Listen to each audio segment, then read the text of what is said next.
morning, I'm Joe Fryer. And I'm Vicki Wynn in for Savannah Sellers. Right now on Morning News Now, taking the stand, a dramatic moment in the trial of three men accused of killing Ahmaud Arbery. A surprise witness, one of the defendants, testifies in his own defense. Hear how he described the moments before the deadly shooting, plus what he also said about a past experience with a prowler before that fateful confrontation. Courtroom controversy, new calls for a mistrial in the case of Kyle Rittenhouse. Why drone video of one of the shootings is at the center of a new demand to throw out charges against the teen, charged with killing two protesters and injuring a third, as the jury begins day 3 of deliberations. COVID boosters now one step closer to being available to all adults. Moderna joins Pfizer in asking for FDA authorization. More on the push to get Americans an extra dose of the vaccine ahead of the Thanksgiving holiday.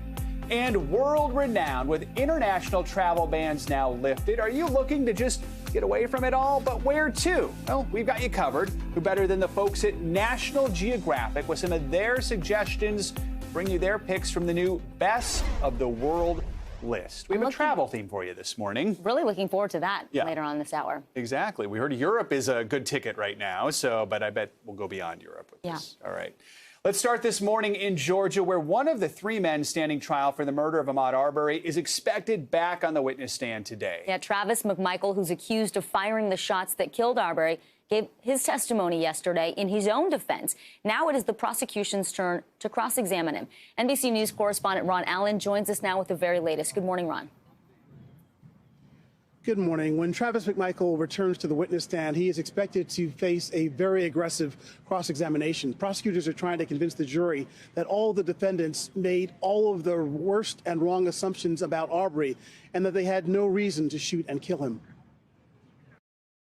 I want to give my side of the story. Taking the witness stand Wednesday in his own defense, Travis McMichael telling the jury that Ahmaud Arbery attacked him on the day in question and that he fired 3 shotgun blasts at close range, killing Arbery in self-defense. I shot. Why? He had my gun. This is a life or death situation, and I'm going to have to stop him from doing this, so I shot. Did he stop when you shot? He did not. The fatal encounter coming after what prosecutors say was a 5-minute chase in their pickup trucks by McMichael, his father Gregory, and neighbor William Bryan, all 3 charged with cornering and killing Arbery. That final shot, he disengaged, and at that point, he let go, he turned and continued to run. Through the trial, the defense highlighting home security videos that it says show Arbery at least 4 times inside a neighborhood home under construction. Arbery's family has said he stopped at the construction site because he wanted to learn how to build a home. McMichael telling the jury that he and his father suspected Arbery was involved in a string of burglaries in a community on edge about crime. And you had no idea what he'd actually been doing that day? Not at that time, no. Under cross-examination, prosecutors trying to convince the jury there was no spike in crime and that Arbery never stole anything, adding that the defendants were not trying to detain him for police when they went after Arbery armed in their pickup truck. You didn't tell your dad this is a really, really bad idea that could go really wrong for us and we should just stay here and call 911. You didn't say that, did you? I did. Arbery's mother saying she hopes all 3 men testify so she can hear each one of them explain what they were thinking that day. Travis was on the stand, wiping tears from his eyes. But again, Travis is alive. I mean, the tears he shedded today can you imagine the tears that we have shared?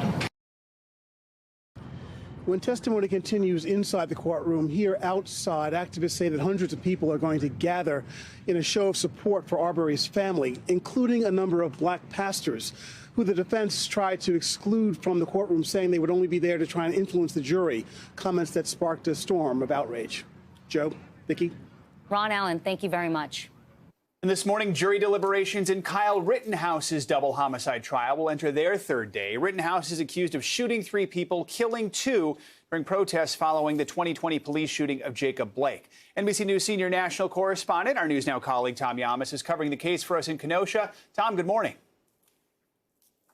Hey, Joe, good morning to you. Yeah, it is day 3 of deliberations here, and we're learning a lot about this jury. They are taking their time with their decision. They are not rushing this. We also know they have some key questions about the critical moments of this trial, really the reasons why the entire country is watching this case right now.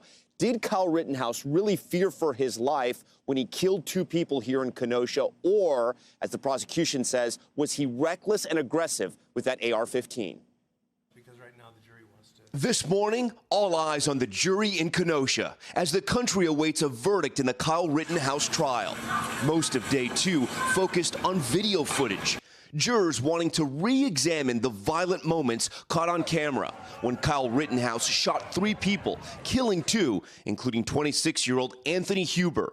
We spoke with Huber's great aunt outside the courthouse. If you had a chance to speak to Kyle, what would you tell him? I can't put it in words. When he gave his testimony, I didn't see a glimmer of remorse. I saw someone who got caught. The Rittenhouse family is still hopeful he'll be acquitted and get the chance to move on with his life. Has he ever looked back and maybe had some self-reflection and thought to himself, maybe I shouldn't have come to Kenosha on that night? Yes. Oh, absolutely. And he would not come to Kenosha again. Late Wednesday, the jury spent 45 minutes poring over video footage inside the courtroom. One of the videos in particular now at the center of the defense's motion to declare a mistrial, accusing the prosecution of intentional misconduct and withholding evidence. The dispute over a copy of this drone video shown at trial. The defense says they initially received a compressed video file and didn't get the higher quality version until 2 days before closing arguments. The prosecution said there was no ill intent and that the video was compressed when it was transferred, unbeknownst to either side. We did not alter the file. None of us know how to alter the file. Judge Schrader did not immediately rule on the defense's request, but the back and forth matching some of the tension outside the courthouse. A fight outside leading to 2 arrests. Police are arresting some protesters here after a long skirmish right in front of the courthouse. An unidentified man pinned by police and arrested after getting into an altercation with another protester. So the crowds outside the courthouse are usually pretty small. The city of Kenosha has the weather working on their side. It's clearly very cold out here, so I'm sure that's deterring some people. It's interesting, yesterday there was that fight, and you don't really feel a police presence out here at all. The National Guard's actually in another town, but as soon as that fight broke out, the police came out of nowhere. They were able to take down that protester. But again, the crowds are very small here. Sometimes the tension gets hot, but for the most part, it's been peaceful. So, Tom, what happens next with that defense motion to try and dismiss? You know, so look, Judge Schrader, if he's made anything clear, is that he is in charge of his courtroom. And so far, he has not made a decision on that mistrial. He has heard what the defense says. He has heard what the problem the defense has with the way the prosecution acted. The prosecution is basically saying, listen, we didn't do this on purpose. We just transferred the file. If it got compressed, that's really not on us. So, so far, no decisions yet, Joe, but we are waiting on that as the jury deliberates. Hopefully we get a verdict today, but we're all waiting and watching. Joe? All right. Tom, thank you so much. Turning now to the latest on the battle against coronavirus. Both Pfizer and Moderna have now asked the FDA to authorize their COVID booster shots for all adults in America as cases continue to rise ahead of the busy holiday travel season.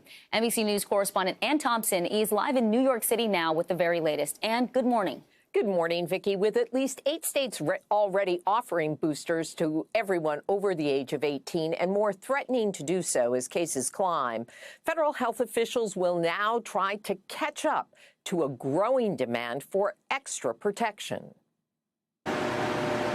This morning, it's Moderna asking for emergency authorization to add a booster for all adults, as the FDA could take action as early as today on Pfizer's booster request, amid yet another COVID surge. Those 65 and older are already approved for a 3rd shot. While unvaccinated people remain at highest risk for the virus, CDC Director Dr. Rochelle Walensky says they are seeing more older Americans at emergency rooms, making the case for why boosters are needed now.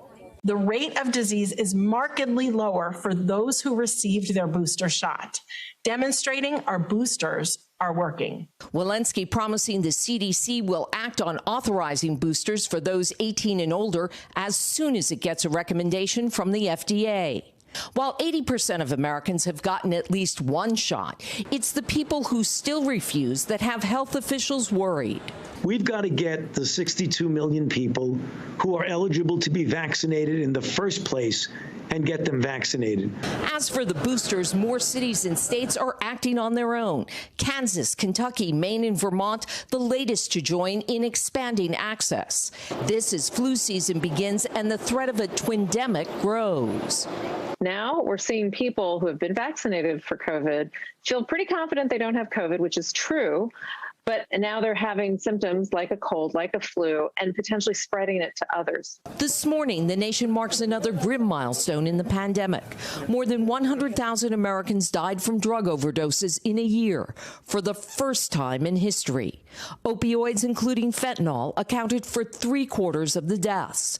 Vermont, West Virginia, and Kentucky saw the biggest increases. We're seeing the stress and isolation of the pandemic. We're seeing people losing their jobs, as well as an increase in the amount of street drugs. So essentially creating the perfect storm. And a little sports news. The NFL is not exempt from the increase in COVID numbers either. After its cases more than doubled, the league now says every person must wear a mask inside team facilities starting Thanksgiving Day. And all players, coaches, and staff must be tested twice after Thanksgiving, regardless of vaccination status. Vicki? Wow. Okay, Ann Thompson, thank you so much. More on these record amounts of overdoses and the latest with the COVID booster shots. Let's bring in NBC News medical contributor, Dr. Ebony Hilton. She's a professor of anesthesiology and critical care medicine at the University of Virginia. Dr. Hilton, always good to have you with us. Let's start off with that report we just heard from Ann Thompson there, that staggering increase drug overdoses in America over the past year.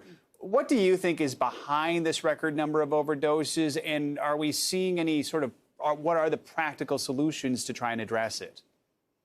Right. I think we know we definitely have a problem in America that we need to address. And it's the fact that it's not only just the overdoses, but the increase in violence that we're seeing as well with these cases that we're seeing from Ahmaud Arbery to Kyle Rittenhouse. And what's fueling that? Well, you know, I always say if you want to stifle a person's potential for happiness or growth, you just have to keep them sick, hungry, and uneducated.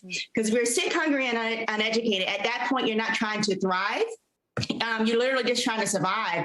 And we're seeing people buckle under that weight of where they're turning to drugs, they're turning to violence because of the heaviness that has been these last 2 years, if not more, for a number of different persons. Doctor, let's talk more about the latest developments with COVID boosters with Moderna and Pfizer. We know Pfizer's booster shot could be approved as soon as today. How long would it then take for the FDA, do we think, to approve Moderna's booster? Right. I think we will see that in a quick succession. What we know is that boosters work. What we know is vaccinations work. And how much should we get protection? Well, with your booster shot, it's almost an immediate response that you get that extra boost of protection. And the difference is in infection rate. The newest numbers that I saw, at least recently, for everyone that's vaccinated, about 20 out of every 1,000 of them will have a breakthrough case. Well, if you are boosted, that's 1 in every 1,000. Compared to someone who has not been vaccinated at all, you're looking at 100 to every 1,000 of persons getting infected. So it makes a difference of 100 times of whether or not you have that extra boost of protection. And as we're heading into these winter months, we need it more now than ever because we are burying 1,700 people yesterday. A year ago today, that was 1,000. I don't think people recognize that we are not out of this pandemic. I think we've grown numb to some of the numbers that are still happening every day. Doctor, quickly on this last point, when it comes to actual rollout of these boosters, I mean, how quickly can they be made available to all Americans right now? I think it'd be made quickly. It's more so getting people to understand that it is their time to get boosted. We have to do a better job at our messaging. The misinformation campaign has been on point since day one. But with our medical messaging, it has switched back and forth of who is eligible, who is not. We have to really streamline this to tell persons, go to your pharmacies, go to your grocery stores, go to your hospitals, get your vaccine and get boosted for protection. All right. Dr. Hilton, as always, thank you so much. Appreciate it. If you are planning to fly next week over the Thanksgiving holiday and it is your first time since the pandemic began, you will need to pack your luggage and some of your patients, too. NBC News correspondent Stephanie Gosk joins us now from outside of LaGuardia Airport here in New York with more on what passengers can expect. Hey, Steph, good morning. Is it busy there yet? Hey there, Vicki. Well, it's actually kind of quiet here. It's sort of lovely at LaGuardia. If you're flying right now, you're lucky. That's going to change a lot. You know, air travel has increased in recent months, but there are still going to be a lot of people traveling over this holiday who haven't traveled or flown in a long time. And they have to realize that it is going to look and feel very different. On top of that, you have this increasingly grim outlook with weather. All of those things together is going to make traveling or flying anywhere a headache this Thanksgiving. This morning, the weather maps tell a troubling story. Storms are brewing that could disrupt travel nationwide, including at some of the airline's biggest hubs in Chicago, New York, and Atlanta. And while storms are never good for air travel, the pandemic-strained system will have an even harder time. We would ask that people be understanding right now. The number of people hitting the roads and the skies this Thanksgiving is nearing pre-pandemic levels, more than 53 million. Flight bookings are up over 100% since last year, but the travel industry has had trouble rebounding. Do people, before they even walk out the front door, have to manage their expectations for what this is going to be like? Right. It's not going to be smooth. The world has not returned to normal and won't return to normal probably through the rest of the year. Airports are asking people to show up 2 hours in advance for domestic flights and double-check their carry-on. If it's a jar, if it's in a can, or even if it's homemade, then you want to put that in your check bag. TSA says it has enough staff, but the lines will be long, and authorities are asking passengers to extend their patience to the skies after airline staff have faced an uptick in unruly passengers. How concerned are you about this dynamic, and do you think more needs to be done to enforce measures against people who act out? I am very concerned about it. The level of unruly behavior is much higher than I have ever seen it. There are challenges on the roads, too. Rental cars are hard to find and are expensive, costing nearly $100 a day on average. Gas prices are up more than 60%. Prompting President Biden to write a letter to the Federal Trade Commission, accusing gas companies of unfairly hiking prices and asking for an investigation. The president writing in part, "I do not accept hardworking Americans paying more for gas because of anti-competitive or otherwise potentially illegal conduct." But for now, those high prices and travel headaches are an unwelcome guest for the holidays. There are some people who like to make last-minute plans for Thanksgiving. They could be out of luck this year. That's because there just isn't a lot of supply. Things like cars, hotels, flights, they could just simply run out, Vicki. Steph, I think I'm just going to come over to your house. Oh, you're invited. I love it. Yes. Oh, wow. Done. It's peanut butter and jelly sandwiches for everybody. And by you, she meant our entire viewing audience. That's what she was referring to there. So, Stephanie Goss, thanks so much. That's right. All right. In case you haven't figured it out, we are exactly 1 week away from Thanksgiving. Families across the country are preparing to reunite for the holiday. NBC meteorologist Bill Cairns joins us now with a look at the holiday travel forecast. We got a little taste of it there from Stephanie Goss's report, Bill, and it looks like it's going to be challenging. Yeah, we know for sure we're going to have this what we call roller coaster ride of temperatures. The exact rain and snow is still yet to be decided, but we know that we're on this roller coaster ride. These temperatures in fall can have these dramatic swings, and we are going to see that in the next 24 to 48 hours. So we're going up today. Temperatures incredibly warm, 70s all the way through Richmond, Virginia Beach, D.C., Philadelphia, 68 in New York. These temperatures are easily 10 to 20 above where they should be. But what goes up must come down, unfortunately. These are Tomorrow, great, Bill. things to get very cool. Whee! Yes, temperatures will be much chillier tomorrow, all the way down through the eastern seaboard. We expect it. You're not going to stay warm forever this time of year. I don't want to make people dizzy there. All right, so let's get into this weekend forecast. So Friday, the getaway day. You know, it's not bad. This weekend, if you're traveling, the Northwest has a little bit of weather to deal with, but not bad at all. Even into Saturday, there's really no troublesome weather. It's kind of a flat pattern, we call it. There's no big storms to be had, and that goes all the way till about Sunday. Now, this was the storm storm we were talking about comes down out of Canada, a little bit of light snow in Minnesota, a little bit of light rain in the Ohio Valley, that's not going to cause too many issues. But as the storm gets to the East Coast, it does get stronger. It's still going to be a big storm, but it's off the coast far enough that it's just kind of windy and cold behind it. We're not going to have a lot of issues at the big cities with snow and ice, guys. So, it does look like, Tuesday is considered one of the busiest days for travel. It'll be windy, it'll be cold with some lake effect snow, and we'll have to see how bad the airport delays are because of that. I don't expect a lot of cancellations, so that means eventually you should get to your destination. All right. That's a small piece of good news. Yeah, exactly. Thanks, Bill. All right, thank you, Bill. Yeah. Coming up, a Chinese tennis star vanishes after accusing a government official of sexual assault. Now many are fearing the worst. We have the latest on that next on Morning News Now.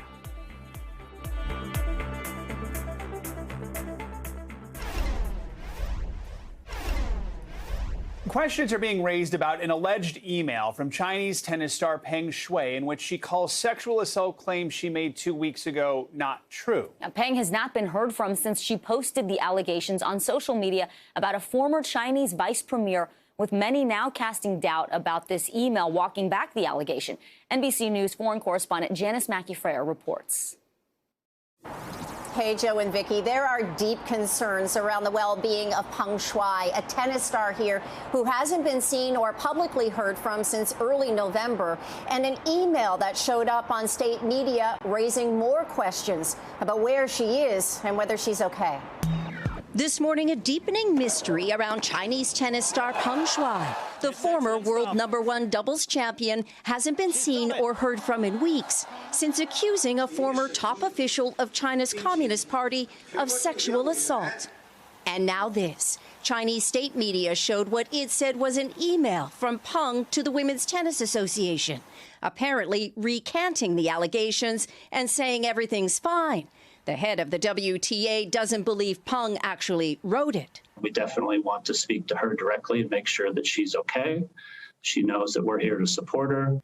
Peng's disappearance and the wide-scale censorship of it here have stunned the tennis world. She won at Wimbledon in 2013 and the French Open the year after. It's shocking, that she's missing. Naomi Osaka adding her voice on Twitter. I hope Peng Shuai and her family are safe and okay, she says. I'm in shock of the current situation, and I'm sending love and light her way. With the hashtag, Where is Peng Shuai? That has become a rallying cry on social media. That question has gripped China since November 2nd, when a letter was posted to Peng's verified social media account that detailed an alleged affair described as largely consensual with Zheng Gaolin, a former vice premier, and included a claim that he forced her into sex. Zheng retired in 2018 and could not be reached for comment.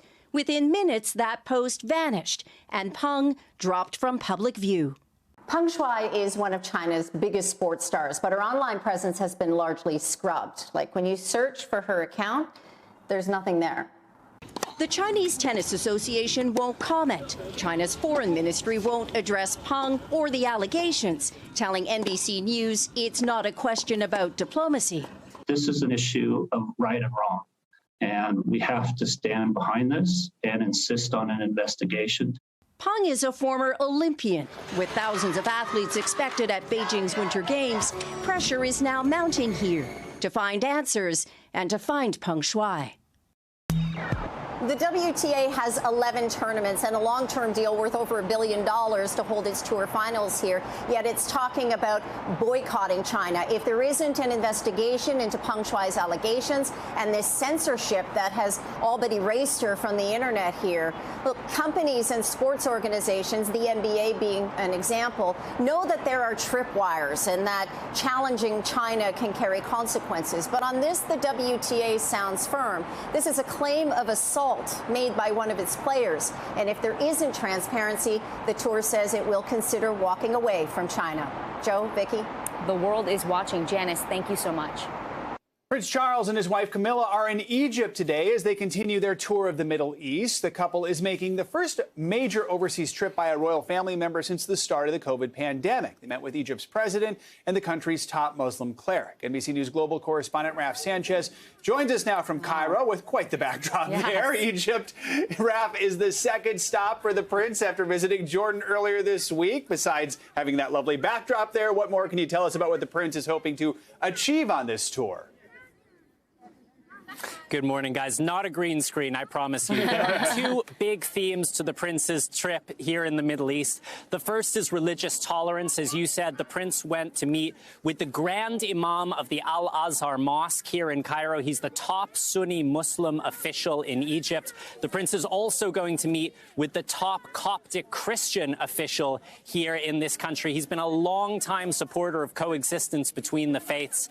The other big theme is the environment. Prince Charles has been a long-time advocate for the environment. He spoke at the COP26 summit in Glasgow last month. In some ways, he's been ahead of many politicians in terms of recognizing the dangers of climate change. Now, Egypt is going to host the next big climate summit, COP27, here next year. That, in some ways, has been a controversial decision for Egypt to host the summit. One of the things that human rights groups point out is that those big, noisy environmental protests we saw in Glasgow will not be allowed in Egypt because demonstrations have been effectively outlawed in this country. Guys? So, Raf, back home being the UK, we also saw positive signs when it comes to the Queen's health. What can you tell us about that?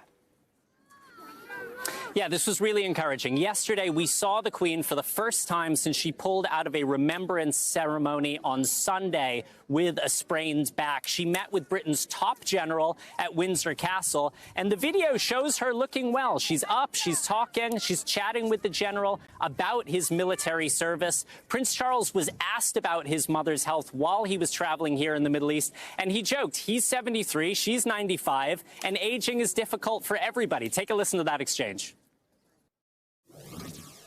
People have been concerned, right, sorry. Thank you very much, thank you. Is she okay? We send our best wishes. Once you get to 95, it's not quite as easy as it used to be. Yeah, thank you so much. It's bad enough at 73. So, guys, great to see the Queen back on her feet. That will be a big relief to many people in the UK and around the world, including members of the royal family traveling here in the Middle East. Guys? All right, absolutely. Raf, thank you so much. Appreciate it. Good to see you, Raf. Coming up, taking charge of their mental health. A new series of articles is putting a spotlight on the struggles that black women face. We'll speak with one of those writers on the mental health cost of being a black woman in America. That's next. Whoop, whoop. Netflix may have helped change the way we watch TV and movies, but they will soon feature a show set in an old-fashioned video store. The streaming giant has reportedly greenlit a new workplace comedy series about the last remaining Blockbuster video store in the U.S. The series will be called, what else? Blockbuster. It's set to star Randall Park as an employee of the store. Now get this, back in 2000, Blockbuster turned down the opportunity to buy Netflix for $50 million. Can you even imagine what that would have become?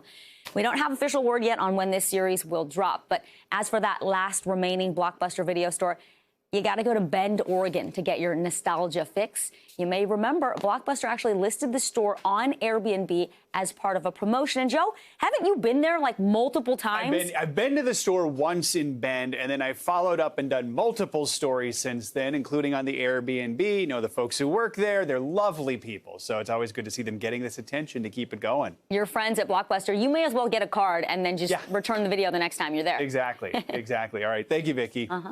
On Morning News Now, we spent a lot of time talking about mental health. This morning, we're focusing on the mental health and trauma black women in America face on a daily basis. In a new series for Shape magazine called The Mental Health Cost of Being a Black Woman in America, Chrissy King writes, quote, "It's time to take a look at the heavy load that black women are carrying and how they're coping or struggling with their circumstances, along with the beauty, the joy and resilience, and the pride that they've managed to craft and nurture along the way." Chrissy King joins us now. She's a contributing editor of Shape's Digital Spotlight.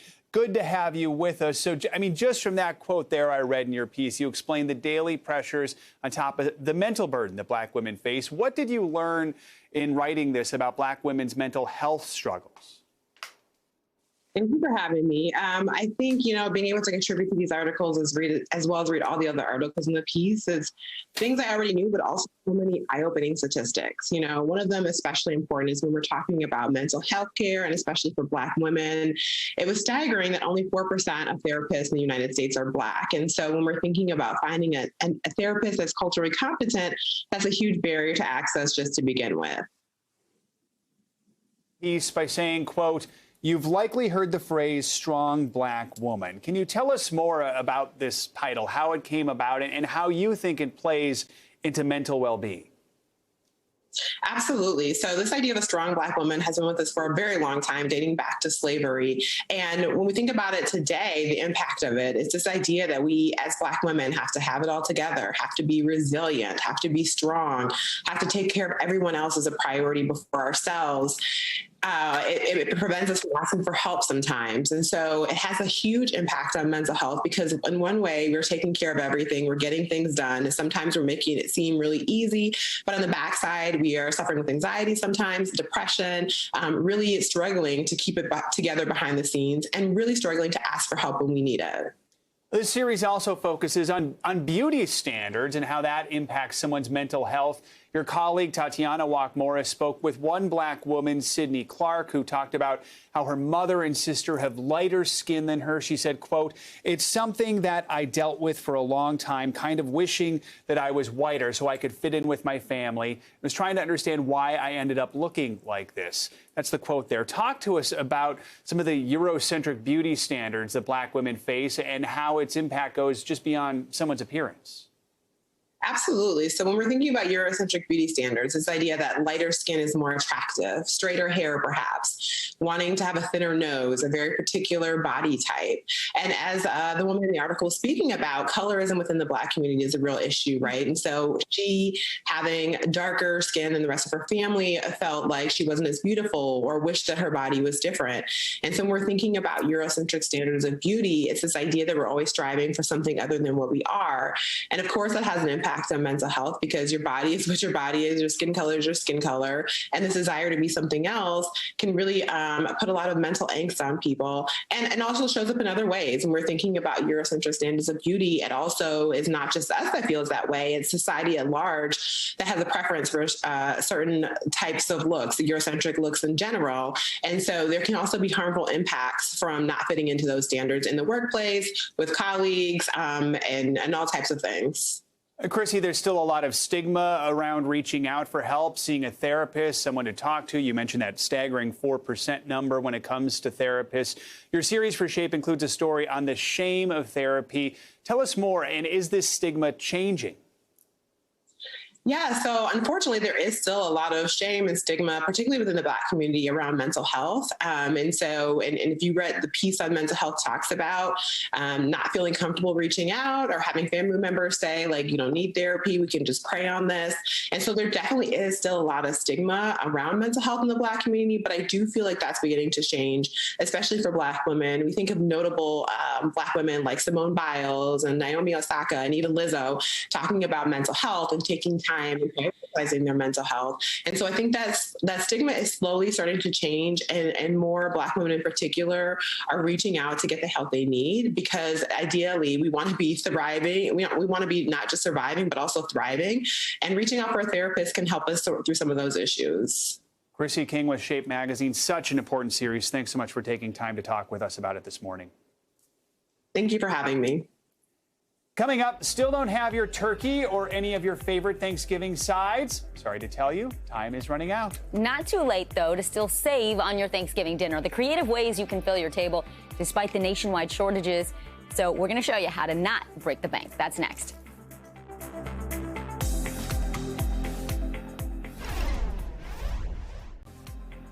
Time now for our CNBC Money Minute, the biggest financial headlines of the day and why they matter to you. Silvana Hanau joins us now. Hey, good morning, Silvana.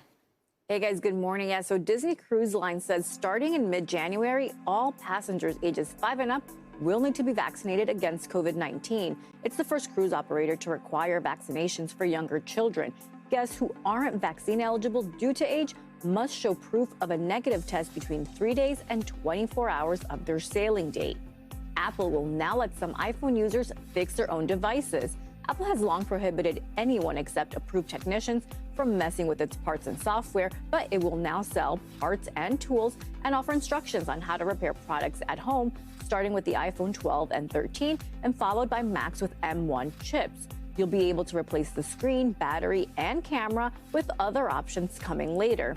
The Federal Trade Commission and state lawmakers have been looking at rule changes to make it easier for Americans to fix their broken devices. And Chobani files to go public, the latest food and drink company deciding to test investors' appetite. The maker of Greek yogurt and oat milk will list shares on the NASDAQ under the symbol CHO. The IPO could happen as soon as next month. Most of Chobani's sales come from North America. The IPO filing comes as Sweetgreen gets set to start trading today after the salad chain priced its IPO above the expected range. Guys, back to you. All right, Savannah, thank you so much. You got it. Now, as Congress decides whether to include subsidized childcare in President Biden's social services bill, some employers are taking it upon themselves to provide on-site daycare in a bid to retain talent. NBC News Now anchor Morgan Radford spoke with some of those working parents and their bosses who say this perk could soon become the new norm. As a new dad, Juan Rodriguez knows all about the struggles of balancing work with childcare during a pandemic. We were basically shifting throughout the day, taking care of Luca, one of us, while the other one was working, and then switch that, and then switch it back again, and then try to get a little bit of sleep at night, and then wake up and start all over again. So when his Utah-based employer, Recursion Pharmaceuticals, decided to offer on-site childcare, he jumped at the chance. I'm able to be right next to the building where he's in daycare. If anything ever happens, they call me and I'm there in 1 minute. What sort of difference has this made cost-wise to be able to have your son here at work with you? Oh, it's been great. While being here, they provide the meals for Luca. Wait, the company provides food for your son? Yeah, they have a chef on site. So it's great because we don't have to worry about food planning during the week. I don't know a parent in America who's not going to hear that. Just like their jaw will drop to the floor. Juan is actually one of the nearly 27 million American workers who depend on childcare, and less than 10% of employers offer things like daycare subsidies. But now, as Congress debates whether to offer free or subsidized programs, companies are taking matters into their own hands. You work here, you have your labs over here, and then where's the childcare? Childcare center is just on the other side. It's a perk Recursion CEO Chris Gibson says other companies will need in order to compete. What would you say to other CEOs who are perhaps hesitant or on the fence about offering a service like this? Well, for those CEOs, we're going to be able to hire their talent. If you want to build an incredible, successful company in the kind of knowledge economy future, you have to take care of your people. This is going to be the norm. More than 200 employers now offer childcare services since the pandemic, and nearly 100 businesses offer that childcare right on site. Like tech company Podium, just outside of Salt Lake City. I started bringing my first here right away. Where employees like Pasha Mulford say having her child at work is a game changer. When you look to the future, do you think there's a world where parents like you sort of won't settle for anything less than this? Employers really do have an opportunity to show that they care about their employee more than just as a worker, but care about their whole family. And I think that should just become a standard and a norm across the board. A new standard as parents navigate this new normal. Morgan Radford, NBC News, Salt Lake City. And that was NBC News Now anchor Morgan Radford. Thank you for that story. Well, Thanksgiving, can't believe it, is just a week away, but you might need to get creative now in order to fill your dinner table for your guests. Higher prices and supply chain issues may have an impact on your holiday plans. NBC News correspondent Carrie Sanders joins us this morning from Coral Springs, Florida, and more on what you can do now to prepare. Looks like you're in the grocery aisle there. Carrie, good morning. Good morning. I'm at Doris's Italian Market and Bakery, but if you are one who is going to be putting the meal together, then I've got a little bit of news for you. There still should be plenty, but the experts say you need to buy early. In fact, at groceries across the country, they're hearing and seeing that there is acute pressure for paper products, aluminum foil, which you got to have when you're going to cook this, which is the turkey. So just remember, if you buy your turkey now, got to have room in your fridge, but buying now will guarantee you have what you want to eat 7 days from now. We've all heard about those empty shelves at stores this winter, worrying many Americans that their Thanksgiving preparations may come up short, while some stores like this regional chain have managed to keep stocking the shelves with turkeys. These are the fresh turkeys we're getting from the Shenandoah Valley right here. But it has not been business as usual. One of our large suppliers cut our order 30%, and we had a scramble. We went to a local turkey farmer that we've been dealing with for 25 years. They grow their own feed. There's no supply chain disruptions. Stu Leonard Jr., a third-generation CEO, says turkey farmers may have underestimated demand this year as American families get together again in large groups. First of all, the early bird gets the worm, okay? Don't wait till the last minute to go buy your turkey. According to the American Farm Bureau Federation, the average cost of Thanksgiving dinner is up 14% this year. Grocery stores like Winn-Dixie say they're trying to hold prices down, but much is out of their control. Is there a supply chain issue with the things we like to put on our Thanksgiving table? The supply chain is definitely bending, Kerry. It's not broken. In stores like this in South Carolina and California, temporary turkey shortages. The strain is resulting in a more expensive dinner. A 16-pound turkey up 24% this year to $23.99. Frozen pie crusts up 20% and fresh cranberries up 11%.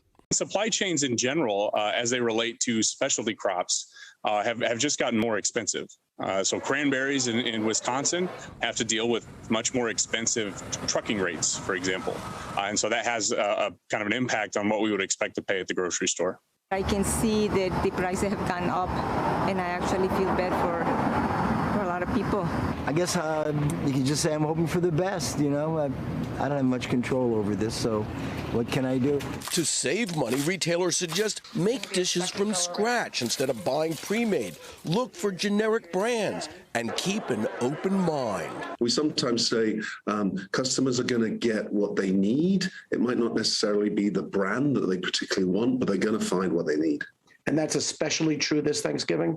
Absolutely. With traditional Thanksgiving back on the menu, this year a little creativity may be the secret ingredient to a happy holiday. I'm so hungry and ready for that Thanksgiving meal right now. You're always the man with the plan for us, so tell us your tips for how we can be creative this Thanksgiving. Okay, so let's say you're out shopping, you can't find what you want. Just consider shopping locally, because there may be something at a local store that's not at one of the big chains. You can get frozen items. You know, people often just look beyond the frozen, but if you go to the freezers, there's very often what you want that may not be fresh.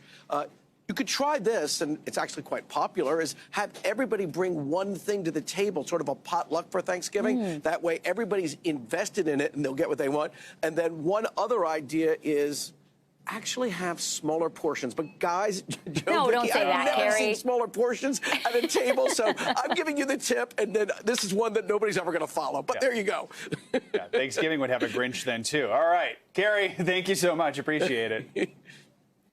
All right, well, we have all heard or know someone who has gone to law school or medical school. But what about Santa School? That's right. Every year, hundreds of students gather in Michigan to learn how to make Christmas a special time for kids. NBC's Ezra Kaplan has a closer look at the world's oldest Santa School, complete with toy workshops, lessons, and some of Santa's ho-ho homework. Nicely done. The snow has yet to fall, and Christmas may be weeks away. But in Midland, Michigan, the jingle bells are ringing. Welcome to the Charles Howard Santa School, where generations have come to learn how to give the real Santa a helping hand. Jingle bells, jingle bells. This is the world's oldest Santa Claus school. It was started in 1937. The original guy was Charlie Howard. He's a Macy's Day Parade Santa. He was a farmer and a toy maker. This year, more than 200 students have gathered to learn the ins and outs of making memories for kids this holiday season. They learn how to navigate the Polar Express on a fully functioning retro train car. Merry Christmas! There's a visit to the world's largest Christmas store. Even a toy-making workshop. It's about letting them understand what it's like at the North Pole, what it's like in this packed little factory with hammers going. How you going to make the, and so they can talk about the North Pole, because the children ask about that a lot. At the center of the weekend is how to make lasting memories for the kids. This kind of education can be a game changer for the professional Santa, worth coming back year after year. And you are a graduate of Santa School. I am a graduate of Santa School. What does that mean? I use the credential on my website. Whenever I do a performer's resume, I lead with that. It's some people will say this is the Harvard of Santa Claus School. I've gone to other Santa Claus training since coming here. It pales in comparison. And while it looks like all fun and games, make no mistake, class is in session. There's a lesson in sign language. 2 letters that move. J is the first one. Some tips about money management, so your costume is the only thing in the red. And even a how-to for navigating social media, when Rudolph's nose isn't quite enough. I'm thinking about, do I want to spend my time developing search engine optimized content for my website to drive the Google Analytics to my site? Right. Or do I want to spend more time hashtagging and thinking about social media? I have 30,000 views on TikTok right now. But for some of these students, the transformation can be personal. For Maureen Schultz, it all started with deciding to stop coloring her hair during lockdown and embrace the gray. I would look in the mirror and say, who are you? And then I hated it. And then this other thought dropped in my head, maybe you could be Mrs. Claus. I'm looking at myself, who else has gray hair? And, loves Christmas. She is by no means the only Mrs. Claus. Over a quarter of the students at Santa School this year are women. But along with the joy and cheer, these Santas brainstorm and share ideas about how to deal with the more difficult stuff children can ask about, like parents separating or serious illness. So there's a lot of those elements that you have to be prepared for, and I don't have the answers. I'm a good toy maker, and so there are some things I'll write the child's name down. I keep a little book with me all the time, and I'll offer to say a prayer. Or if the child doesn't seem like their family is one that would welcome that, I'll tell the child I'll think about you when I go to sleep at night, and I'll have a good wish for you, a good thought in my heart. And sometimes that's all Santa can do, but that sometimes is enough. Last year, going to see Santa felt risky for many. This year, lots of us can't wait for him to return. There is more of a demand. People want Santa. They want to go back to normal. They want what Santa stands for. They want that back in their family. If you ask most people, do you remember the first time you talked to Santa? Most kids will raise their hand. So for me, that's every time I talk to a child that I'm thinking, wow, I want to make sure this kid has a memory of today that's spectacular. And Santa knows that the true spirit of Christmas is a lot more than what's under the tree. And I think for me, it's not about the stuff.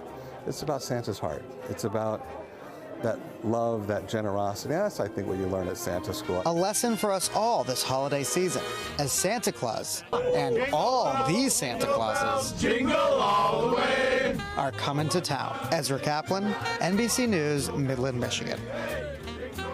All right, coming up, with international travel picking up again, a lot of us are picking up our passports for the first time in nearly 2 years. And finding out they're expired. So where in the world should we go? We have a list of the best places to visit in the next year from the experts who certainly know a thing or two about international travel. Stay with us.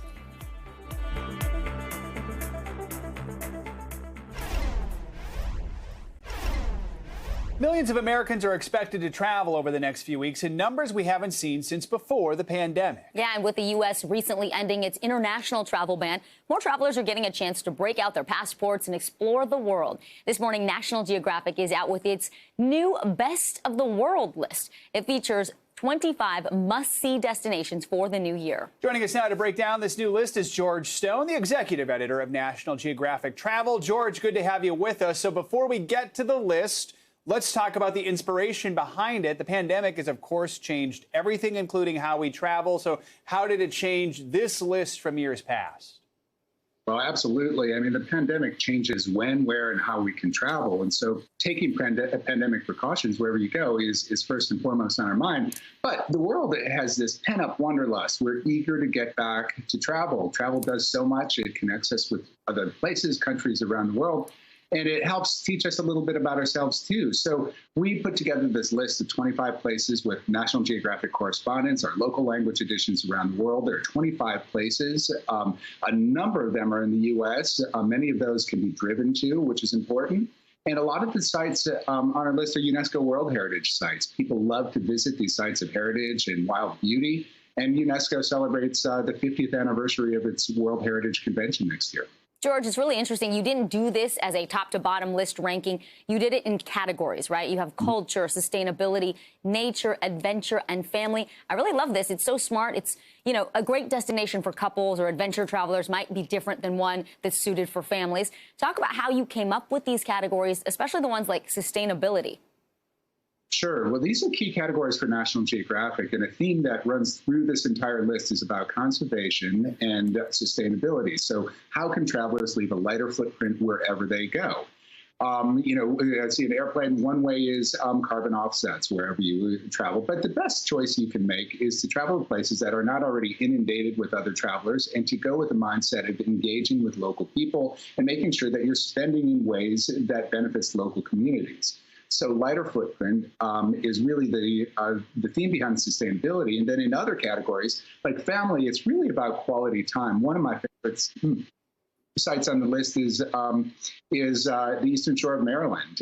Easily accessible. It's where Harriet Tubman was born, and it's where the Harriet Tubman Underground Railroad Museum is, along with the Blackwater Wildlife Refuge. So it's like this 1-2 hit for families where you can be outdoors and have a wonderful time seeing birds, and then you can go learn a bit about local history. George, we're tight on time, but I want to get to some places on the list. Here's the travel spots and sustainability. Quickly, pick one. Tell us why you picked it on the sustainability list. So Ruhr, Germany, a valley in Germany, has dedicated itself to repurposing industrial areas, including slag heaps, into cultural centers, museums, parks, bike paths that go on for miles and miles and miles. So it's the idea of regenerating an industrial area so that it can be made wonderful for locals to visit as well as for people from around the world. All right. Love it. Check it out then, the entire list. And thank you so much, George Stone with National Geographic and the new Best of the World list. We appreciate it. Thank you, George. All right. That does it for this hour of Morning News Now. But the news continues right now. Thanks for watching our YouTube channel. Follow today's top stories and breaking news by downloading the NBC News app.